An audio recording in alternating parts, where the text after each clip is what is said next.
Aksi Krisdayanti singkirkan tangan ajudan larang fans berfoto tuai pujian, bukti KD Diva baik. Penyanyi Krisdayanti belum lama ini jadi sorotan publik terkait dirinya diajak foto dengan para fans.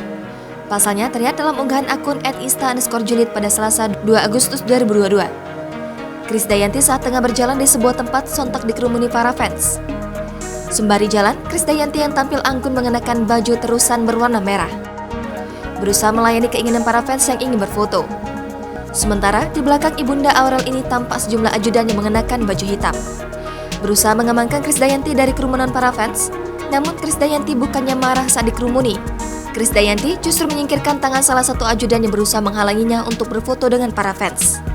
Kendati demikian, sikap Krisdayanti sontak dibanjiri pujian, lantaran ia justru menyingkirkan tangan ajudannya saat para fans yang memintanya untuk berfoto.